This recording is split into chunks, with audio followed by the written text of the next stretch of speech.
Raymond has a very close female friend. Their relationship is so close that they sleep in the same bed and share an ice cream. I asked him to keep some distance. He said he treats that girl like one of the guys. He was impatient. If something was going to happen, it would have already. Can't we just trust each other? Fine. I turned to find a male friend. When Raymond spent another night out with Martina, I remained calm. He came back at noon with dessert, and seeing me, he rarely offered an explanation. We haven't hung out in a while, so I got drunk and stayed at a gaming hotel, but this time I slept on the sofa. He emphasized that. After all, last time we had a huge fight about this. I accused him of having no boundaries, demanding he confront Martina. Martina grew up in their community. She's a girl, but very carefree. She's friends with everyone. I've seen Martina casually sitting on their laps, laughing and joking, even sharing a drink without a care. At first, he patiently explained. But then he got annoyed and left with, "If something was going to happen, it wouldn't be your place to marry me," and slammed the door. Ironically, his friends advised me. Martina grew up with us, that's just her nature. Raymond sees her as a kid, like a sister. A kid? Is 25 still a kid? I found it unbearable and said if he couldn't be discreet, he should get a divorce. After that, Raymond did keep his distance from Martina for a while, but the result was that Martina would sarcastically taunt me in public. "Sarah, look, I'm not sitting next to Raymond, right? Raymond, you should skip the next party so Sarah doesn't get mad. Raymond isn't the same anymore, he's tied to a leash, so I can't get too close." She said these things whenever I was around. Naturally, it created a subtle tension. Over time, I earned a reputation for being petty, jealous, and unreasonable. My relationship with Raymond began to feel distant and strained. Coming back to reality. I looked at the food container Raymond was holding, once my favorite meal, now tasteless. He noticed my indifference and placed the container on the table, coming over to hug me, his voice soft and eager to please.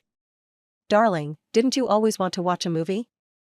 I'm free today, so we can see that film you like." It was a movie I had been looking forward to. As soon as it was released, I had invited Raymond. He said he was busy. Then a few days later, I saw Martina flaunting movie tickets in her social circle. 2 tickets. Though she didn't show her face, I recognized that slender hand with a wedding ring on her 4th finger. I smelled the faint pear blossom fragrance on Raymond, expressionless as I pulled away, rejecting him, "No thanks." I continued packing my luggage. "Sarah." Raymond's voice turned angry as he grabbed my hand. "Are you trying to pull that runaway act again? I told you, there's nothing between me and Martina." "I know." I calmly withdrew my hand, "You're just friends." He seemed caught off guard. Raymond's expression shifted awkwardly as he let go, frowning. "Then what are you upset about?" "I have a business trip," I explained. Raymond looked even more displeased, staring at me for a long time, as if trying to decipher my expression. But there was nothing to read. My reaction stayed calm. Because I no longer cared. Who he watched movies with, who he spent nights out with, or who he dated. It didn't matter. Seeing that I wasn't upset, Raymond grew angrier. It seemed he believed I was just sulking, wanting to make amends, pulling out his phone to book movie tickets. I watched him anxiously searching. Finally, I couldn't hold back, softly reminding him, "That movie is no longer available." Raymond's finger froze on the screen. In that moment, I saw several emotions on his face. The air felt heavy with unspoken tension. The food on the table gradually cooled. I bent down, putting the last item in my suitcase and closing it. After that day, Raymond suddenly became warm towards me. While I was away on business, he consistently checked in, asking about my return time. I told him. On the day I returned, I saw his car outside the airport. A black Bugatti parked by the side of the road. When he saw me, he quickly got out and naturally came over to grab my suitcase. But as I reached the car, I spotted Martina in the passenger seat. She was lounging with her legs crossed, hand resting on the window, and when she saw me, she smiled sweetly. "Sarah, hitching a ride? I'll let you have the front seat in a bit." She was playful. Though she said that, she had no intention of moving. Raymond placed my luggage in the trunk, noticed I was standing still, and spoke awkwardly. She just happened to be nearby. I'm giving her a ride since she gets carsick. In our previous argument, I had brought up how Martina always claimed the front seat whenever we traveled. But before I could say anything, Martina poked her head out the window, her eyes sparkling. Good thing Raymond was around today, otherwise, I couldn't even get a cab from that godforsaken place. You don't believe me? Check the group chat for proof. That group chat is their friends' chat, and of course, I'm not included. Of course, if Raymond just ignored me, I'd complain to his parents. Martina kept talking, playfully pretending to punch Raymond. She pulled her arm back as if remembering something, winking at me. Sorry, I'm just used to it, it's nothing personal. Since the last big fight with Raymond, Martina had shifted from being completely careless to pretending to be cautious around him. It seemed my fussiness had forced her to keep her distance from Raymond. But if Martina genuinely wanted to maintain distance, why did she soon go back to spending nights out and dating? I could even sense her subtle provocation. Such tricks would have infuriated me before. But now, I couldn't be bothered. Even when Raymond asked Martina to get out of the car, I simply waved and opened the back door. It's fine, I have a friend who's also on the way, I'll have him sit in the back. A friend? Where? Before Raymond could react, someone shouted my name. Turning around, my expression changed instantly. A well-dressed, charming guy with broad shoulders and a narrow waist was excitedly dragging a suitcase towards me, and as he stood still, he complained. Sarah, you're not being loyal. I just turned around for a second, and you disappeared. The guy clung to my arm, pouting like a spoiled child. I'm new here, you have to take responsibility. This scene stunned both Raymond and Martina. Quickly, Raymond snapped back, pulling me. This is your so-called friend? His voice carried annoyance as he glared at the man, his brows furrowed tight. Yeah, I'm Sarah's good friend, Vincent. Vincent confidently shook hands with Raymond, casually placing his suitcase in the trunk, then plopping down in the back seat, excitedly waving at me. Sarah, get in. I got in, but Raymond stopped me. Darling, is it appropriate for you to sit with a man right in front of me? He leaned in close, and I could almost hear his teeth grinding. I was puzzled, it's just a friend. I glanced at Martina, still comfortably in the passenger seat. For a moment, Raymond was at a loss for words. Vincent and I talked all the way. The front seat felt unusually quiet. It wasn't that Martina wasn't talking. She was lively and chatty. Whenever we traveled, she would drag Raymond into endless chatter, discussing everything from childhood stories to the latest gossip. Their conversation always left me, sitting in the back, unable to join in. But today, no matter how much Martina tried to strike up a conversation, Raymond remained distant. The 30-minute drive wrapped up in just 15 minutes. After dropping off the two of them, he opened the passenger door. Why don't you sit up front? I shot him a confused glance, remaining motionless in the back seat, and lightly declined. I'm fine back here. Tired? Let's head home quickly. I closed my eyes to rest. In the silence, the sound of Raymond closing the door was louder than usual. Raymond walked into the house with a dark expression. I had just changed my shoes and stepped out of the entryway when I saw him sitting in the living room, smoking. The red glow of the flame reflected in his glasses, his expression flickering between light and shadow. What's your relationship with that guy?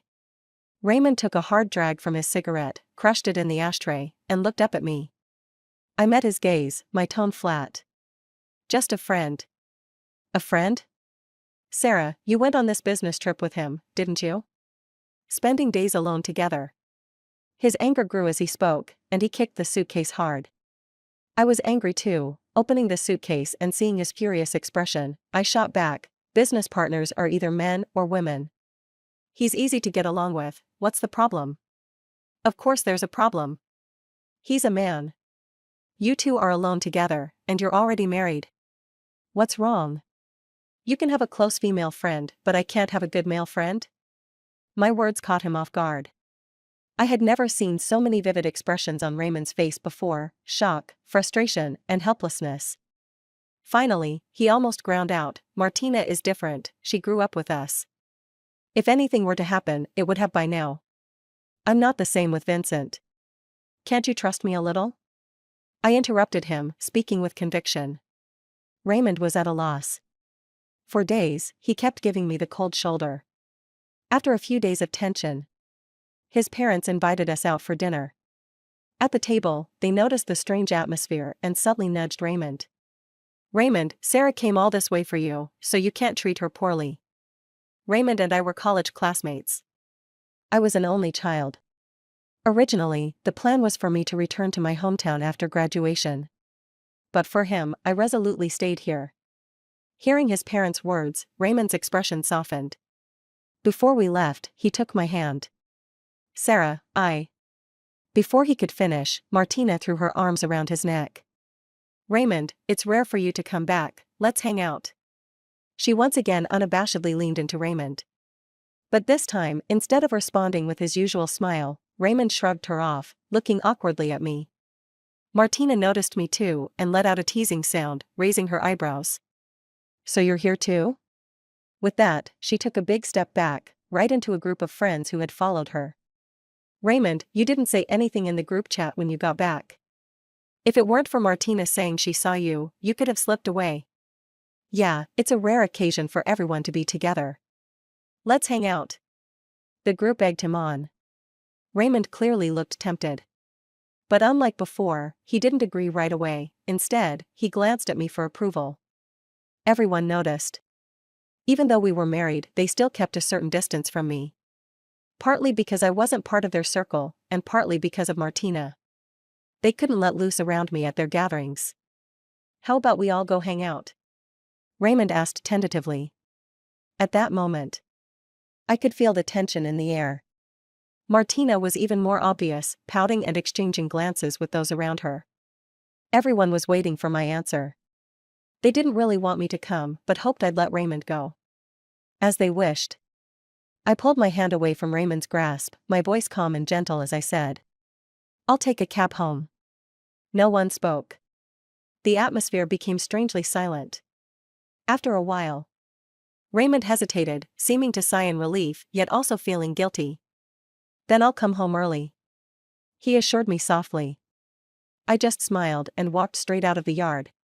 As I turned my back, I heard someone say, Raymond, has Sarah changed? Not jealous of Martina anymore? Letting you hang out with us? At 11 that night, Raymond still hadn't come back. I didn't ask. Because I had just arranged to meet Vincent. I went out with a few friends to the liveliest bar in town. The explosive music pounded against my eardrums, giving a sense of freedom from everything. We chose a spacious booth and quickly got into the fun. After a few rounds of drinks, someone next to me suddenly got excited and pointed. Wow! That looks so thrilling over there. Everyone immediately turned to look. I turned around too. And there they were, Raymond's group of friends, 7 guys and 1 girl, with a table piled high with bottles. Raymond was sitting at the head of the table, his face obscured by distance, but he was hunched over, looking at his phone. Soon, Martina snatched the phone from his hand, then she climbed onto him, wrapping her arms around his neck, holding up a bottle of alcohol. Everyone around was used to it, even standing up to cheer. It looks like they're playing a drinking game, mouth to mouth. This girl is incredible. Just now, she was asked to take off her underwear, and without a second thought, she hung it around someone else's neck. I've seen guys riding girls, but never seen 7 guys with 1 girl. Everyone laughed, but I didn't. Because I saw Raymond put down his phone, responding as Martina leaned down to feed him alcohol amid the cheers. It was disgusting. Martina didn't manage to feed him. Because I walked over. I slapped her hard. The scene turned chaotic. Raymond's friends tried to smooth things over, saying it was just a joke, while Martina pouted, claiming it was just a game. I expressionlessly threw her underwear back at her face, which was still hanging on another man, and turned to leave. If you want to play, just wait until I divorce Raymond and then enjoy yourself, I said as I left. I was serious. Because I was really tired. But Raymond didn't agree. He chased after me back home. We were really just playing a game. Martina is just messing around with us, we never saw her as a woman. You were angry just now too. I promise from now on I won't mess around with them. Sarah, I never said you couldn't go to a bar with a bunch of guys. He was getting more and more impatient as he tried to placate me. Finally, he grabbed his hair and shouted at me. At that moment, I had already packed my bags. I had a lot of stuff, and I couldn't take it all in one go. But I didn't want to stay with him for even another second. Move. I coldly looked at his arm blocking my way, my gaze moving up, my voice unexpectedly calm. Real heartache isn't about loud fights. It's how I feel now. Everything has lost its meaning. Raymond was taken aback by my expression, his tall figure slightly stiffened, his face flushed from the alcohol as he gritted his teeth. Why do you have to take this so seriously? Raymond, would you be okay with me sitting on Vincent's lap like this? I asked. Raymond froze. I scoffed, taking a step closer to him. You wouldn't be okay. You got angry and sulked for days when you saw us on a business trip, sitting in the back seat together. So why should I pretend not to see it? That's different. Raymond blurted out. I'm a man, you're a woman. When I go out, I won't let anyone take advantage of me. Hearing his words, I felt my worldview shatter once more. I even felt like I was meeting this person for the first time. My body trembled involuntarily, incredulously saying, so you've always known. You know that Martina's behavior is wrong, that it's promiscuous, disgusting. But is it just because she's a woman that you all enjoy taking advantage of her, feeling a sense of accomplishment from it? Raymond was left speechless by my words. It was as if the curtain of shame had been pulled back, his face turned pale, and he instinctively looked away. I had hit the nail on the head. I couldn't help but laugh. Vincent, I brought her here to annoy you on purpose. I said. Raymond turned back, surprised. Then I added, because I initially thought you just didn't understand the boundaries in male-female relationships, hoping you'd gain some insight from empathy. But I was wrong, it's not that you didn't know, you just enjoy it. I pushed him away forcefully. The tall man, over 6 feet, was caught off guard and fell to the ground. I ignored him. Raymond, let's get a divorce, otherwise, I'll respect you even less. Raymond refused to divorce. He even brought my parents in. Raymond had a great image in front of them. He was well-educated, good-looking, his parents were highly knowledgeable, and he had founded his own company right after graduation, showing his sincerity when we got married. So, they helped him persuade me. But after a few days, the tide turned. Raymond became infamous. Someone filmed the incident at the bar and posted it online. Suddenly, everyone knew that Martina was sitting on a married man's lap, feeding him drinks mouth to mouth, and getting slapped by his wife. Public opinion was overwhelmingly negative. Everyone criticized Martina and Raymond. How shameless. Knowing he has a wife and still getting close? She's so bold, her underwear was even hanging around someone else's neck.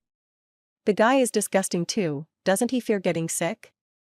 At first, Martina argued with netizens, claiming they were the dirty ones and that their relationship was just pure friendship growing up together. But netizens didn't buy it. They started digging up her information across various accounts. The more they dug, the more dirt they found. She wore her brother's clothes, slept in his bed, shared drinks, and even ate from the same ice cream cone, holding hands. The worst incident was when she sneaked into a private men's bathhouse wrapped in a towel, bathing with her friends. She documented it all in her daily posts, with an air of pride. Martina became famous, and so did Raymond. His friends became famous too. All the ones with girlfriends broke up, and the single ones lost their chances. Marketing accounts jokingly called them Snow White and the Seven Dwarfs. Netizens said it was the worst image Snow White had ever gotten. Watching all this unfold, I felt a bit satisfied. Martina was like a tumor, growing larger in my relationship with Raymond. I tried to cut it out, but Raymond never seemed to care. Now, the tumor was fighting back, and I was pulling away. After a few days of being in the headlines, public opinion was suppressed. Raymond's circle consisted of wealthy and powerful young men, and just like that, all negative comments were wiped clean overnight. Martina's account was also completely erased. A few days later, Raymond's parents came to see me. They begged me to visit him. He had drunk to the point of vomiting blood. By the time they realized it and took him to the hospital, he was in a deep coma. It took a night of emergency care to pull him back to life, and on the hospital bed, he kept murmuring my name. I know this time Raymond was wrong, but for the sake of your marriage, please just visit him, Sarah, we're begging you. I went to the hospital. Raymond had lost a lot of weight.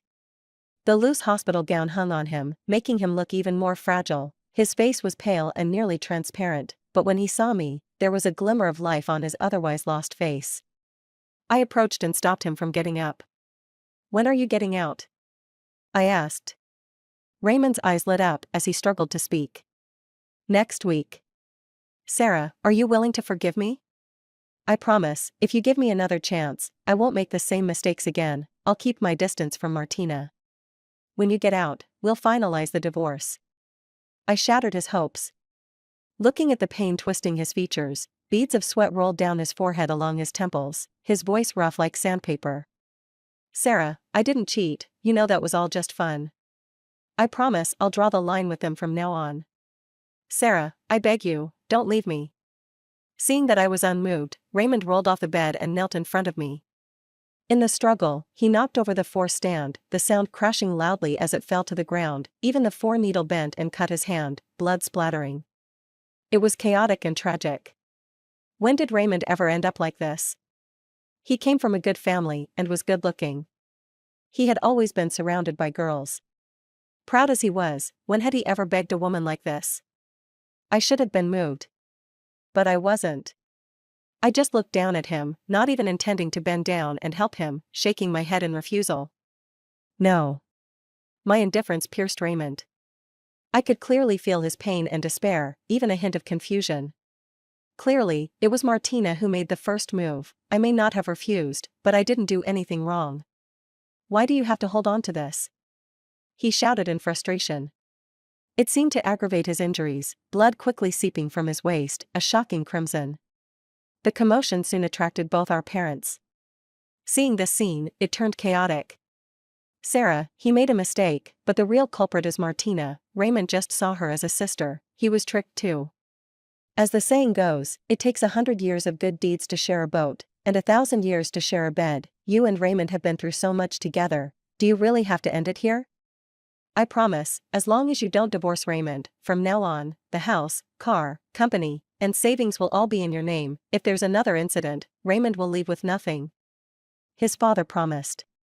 He had absolute authority in the family. Sure enough, my parents were moved. They looked hesitant. Sarah, his family is showing sincerity this time. Raymond really understands his mistakes. My mom whispered to me. My dad wanted to argue, but was silenced by my mom's glare, who pulled his ear. I know what you want to say, we can support our daughter, but Sarah's child can't be without a father. Yes, I was pregnant. 1 month. Originally, I planned to terminate the pregnancy, but my parents found out. Their reverence for life surpassed my expectations. They looked at Raymond, and even without saying anything, their expressions softened compared to when we first met. Clearly, they wanted to give Raymond another chance. In the end, I agreed to give Raymond one more chance. As long as he had no contact with Martina for a month, I wouldn't consider divorce anymore. Both sets of parents witnessed this. His face lit up with joy, eagerly agreeing. He seemed to think my proposal was an easy task. Both sets of parents sighed in relief. But only I knew. For him, this was a losing gamble. Raymond blocked Martina. He really kept his distance. He left the group chats, unfollowed all accounts, and even showed me screenshots of his phone every day, guaranteeing that everything was clean. Vincent was surprised. Sarah, you're not planning to reconcile with your ex-husband, are you? He leaned in, curious. He seemed unserious, but kept an appropriate distance from me. Vincent knew about my issues with Raymond. After a few days away on business, he analyzed it seriously and proposed a solution. Using his tactics against him. Making Raymond feel the taste of having a friend of the opposite sex. The effect was quite obvious. But now, I saw this man clearly. Our issues were never about Martina. I noticed Vincent's concern and spoke candidly, the outcome of the divorce won't change. It seemed he thought I was reconsidering. Both sets of parents believed I was softening. And I, after seeing my parents off, scheduled an appointment for the abortion. That day was Martina's birthday. How did I know? Because Martina was the only girl in their community, and every year, her birthday party was a must-attend for everyone, rain or shine. I purposely chose that day, not to spite anyone, but because I didn't want Raymond to disturb me that day. Vincent took me there. On the way, he cried harder than I did. I'm serious. Having a child without getting married isn't out of the question. I could just adopt, anyway. I'm never getting married in this lifetime. Vincent had a first love he was very close to, but sadly, she passed away when he was 20. Since then, he's been putting on a facade of cynicism, living alone for many years. Sarah, can't you think it over one more time? I'll cover half the costs of raising the child. While waiting at the surgery room door, he was still insisting. I remained calm. First, I am me. Second, I'm the child's mother. Vincent was speechless, looking at me with a complicated expression. He nodded, saying, as a friend, I respect all your decisions. As a man, I understand your determination to leave Raymond. I tugged at the corner of my mouth. Without needing to look, I knew how bleak my expression must be. Even after making my decision, I felt tears welling up the moment I turned away. My flat stomach didn't give me any feeling of being a mother. But I admit, I held off on bringing up divorce just for this child, deciding to give Raymond a chance to empathize. Unfortunately, he didn't seize it. After the anesthesia, I was completely unaware. So, I had no idea I was in a life and death situation. The patient is experiencing uncontrollable bleeding. Where's the family? We need a signature immediately. When the doctor burst out of the operating room, Vincent was stunned. A document was shoved into his hands. But he had no way to prove our relationship. Can we leave that blank for now? Her parents aren't local, and her husband is still busy. What kind of joke is this? Hospital regulations. Call her husband immediately. The patient's condition is critical. The doctor was visibly anxious. Vincent snapped out of his daze and frantically called Raymond. 1 call, 2, 3, 13, 33, 53. No answer. By the 53rd call, the line was cut off. Vincent went from worry to panic, finally breaking down. Answer the phone. Raymond, your wife is about to die. How can you celebrate another woman's birthday right now? He yelled desperately in the hospital corridor. The onlookers, nurses, patients, stopped and watched, touched by the scene. Some even joined in to criticize the jerk and to help solve the problem. Then someone suggested, if you can't reach him, try contacting someone who can. Vincent had an epiphany and used my phone to dial another number. Raymond arrived 15 minutes later. Trailing behind him were my in-laws. When Raymond showed up, he was covered in cake frosting, his tie loosened, collar wide open, and his hair drenched. I learned all this after I woke up from Vincent. Your uterine wall is inherently thin, which caused the bleeding. Fortunately, we got help in time, and your uterus was saved. Vincent marveled at my luck. I, however, remained indifferent, asking, is Raymond still kneeling outside? This time, Raymond knelt at the door of the ward without anyone pleading for him. His parents were aware of their guilt. After the surgery, my mother-in-law comforted me for a long while. Before leaving, she reluctantly held my hand, saying, Sarah, I'm sorry for all you've endured since marrying into our family. My son is beyond help. If you want a divorce, we won't urge you to reconsider. Just follow your heart. Coming back to my senses, I met Vincent's complex gaze, maintaining a calm demeanor. Help me out of here. Vincent wanted to persuade me. But he couldn't change my mind. He could only support me as I was wheeled towards the door. In the hospital corridor, Raymond was still kneeling upright, dressed in the crumpled suit from earlier, with a bruise on his cheekbone. Vincent had hit him. In front of so many people, Raymond didn't fight back. And now, amidst the crowd, Raymond, who usually disliked being watched, didn't move a muscle. When he saw me, his face showed pain and sorrow. Before he could speak, I tossed a document his way. You lost. The 3 concise words made Raymond's expression change dramatically. The noisy corridor was filled with murmurs from the onlookers, but they couldn't drown out his heavy breathing. He didn't look at the document on the ground, his gaze fixed on me. The clever man quickly sensed something was off. You chose today on purpose, to make me decide, to make me regret. The more he spoke, the more pained he became, finally slamming his hand against his temple. I rolled my eyes. You're overthinking it. No matter what choice you make, I'm not keeping this child. My voice lacked strength as I leaned against the wall, stating matter-of-factly, I know you can't do that. Even though this matter was quite simple. Just not to contact Martina for a month. Yet, he couldn't manage such a simple task. Martina saved our lives in elementary school. So we promised her we'd always gather for her birthday. Raymond and his friends had fanciful ideas back in 3rd grade. They found a container to sleep in for a night. The next day, they woke up already thousands of meters in the air, teetering on the edge of disaster. Fortunately, Martina, who secretly followed them, discovered the situation and saved them just in time. Since then, she had been accepted by this group of men, becoming their beloved mascot. How they pampered her was their business. Raymond agreed to the divorce. Everything was processed smoothly. Soon, a month of cooling off passed. As we left the Civil Affairs Bureau, his expression was one of despair. He wouldn't give up, begging me for another chance. Saying he wanted to make amends. Saying he loved me. His tall frame hunched over as if it might break. From pleading to entangling himself, it escalated. Neither of us noticed we had stepped onto the road. Nor did we notice a red BMW speeding towards me. Bang. Everything happened too fast. By the time I reacted, Raymond had already been knocked away in front of me. It felt like a slow-motion scene from a movie. The last thing he said to me before flying away was, "I'm sorry." At that moment, my heart stopped. Only when something heavy hit the ground did I snap back to reality. I rushed forward. At that moment, Martina burst out of the passenger seat, seeing Raymond had been hit, and went wild. She screamed at me to die, lunging at me with a knife. But she was quickly pinned against the car hood by patrolling officers, who took the knife from her. "Sarah, why don't you just die? If it weren't for you, they wouldn't all distance themselves from me. It's all because of you. You bitch. I'll kill you." Martina had lost it.